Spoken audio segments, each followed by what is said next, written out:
Hello, everybody. Dave Neal here, stand-up comic and host of Bachelor Nation News. Rachel Lindsay's new book launches today, and she's on The View to discuss her tenure as the Bachelorette. And also, she says why her and Chris Harrison haven't spoke after his apology and some other things. It just aired right now on The View, so let's get right into it. Have a watch. Do me a favor, follow me on Instagram at DNeals if you want to check out my latest reel that I made, and let's get right into this video. Rachel, I remember this interview. You interviewed Chris Harrison last year about Bachelor contestant Rachel Kirkconnell, who was accused of participating in behavior some deemed racially insensitive earlier in her life. Now, Chris defended her, and the interview really went viral. He apologized, but ultimately had to step away from hosting the Bachelor franchise. And you say that you have PTSD after going through that interview. I want to ask you why, and have you spoken to Chris since all of this happened? Yeah, so I'll answer the second question. Since Chris publicly apologized, we have not spoken. And the only communication that we have had is that he, publicly talked about being my friend, but then unfollowed me on all social media channels after he said, he was listening and learning, he was going to do the work, but then he unfollowed the very person that he offended on national television. But so we have not spoken. And then the second part to that is, why did I say I had PTSD? It was really after the aftermath of that interview. I was just doing my job. I was asking the most relevant question that related to the franchise at that time. I would have asked anyone from the franchise who sat in that seat. But the aftermath, it became my name affiliated with cancel culture, when really I just asked a question and thereafter just explained how I felt in that moment.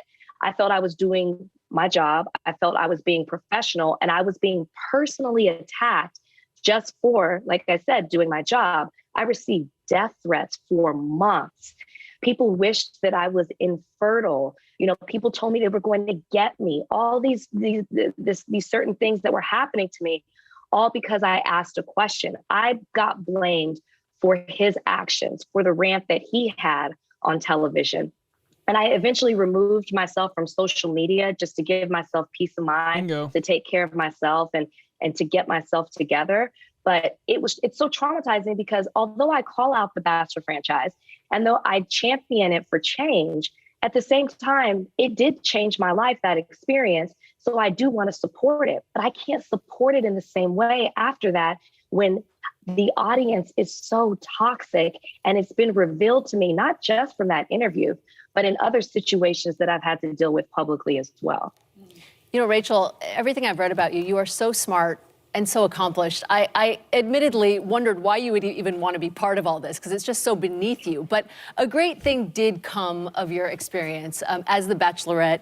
And it's that you met your husband, Brian. And there are very few couples from that show that are still together, but you and Brian have been married now for 2.5 years. The Cairo doctor. What do you think has helped you keep everything together? Therapy. Yeah. I think the fact that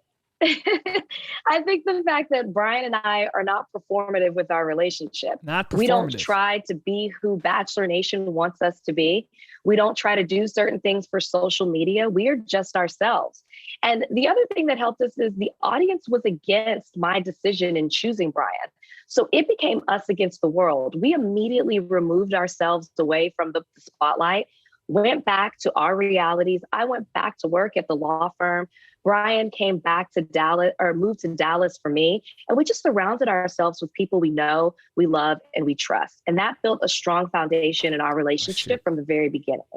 And then at that point, we just really took the time to get to know each other, to encourage one another, to support each other, to love each other, and to make sacrifices. We've moved all across the country to support one another's careers.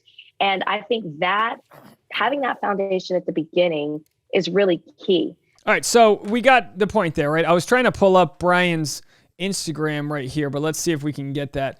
And look, she says some big things, but nothing really new. She says she felt personally attacked, and she had PTSD from the aftermath of the interview. And I don't blame her whatsoever. I've read a lot of the comments. They're horrifying. The internet is a horrifying place.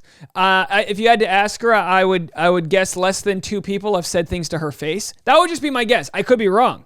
And I say that because having done stand up and talked into microphones for a decade, I've had less than 1 experience in person where someone had the gall to talk to me in a way that was otherwise them just being some drunk a-hole in a crowd.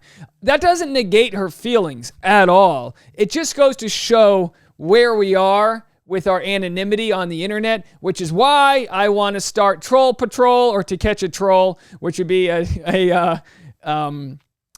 show where I go up to trolls and read to their moms and dads and sons and daughters what they said online, and then make them apologize in person and give them some community service. So anyway, I was pulling up Brian Abasolo because she said they don't have a performative relationship, and she's got a point there. She's got a point. Like, he was obviously has influence from his job on The Bachelor, but you know, when it comes to performative, that's a hard thing to say, because I think most relationships, you know, you got to try to profit off of your newfound fame. Most people don't have jobs that they can go back to. She's no longer a lawyer. She works in entertainment. He obviously is a chiropractor, so like I said, he's no longer a doctor. He's a chiropractor. They're 2 different people. I'm kidding. Don't get all bent out of shape, all you chiros out there. Really.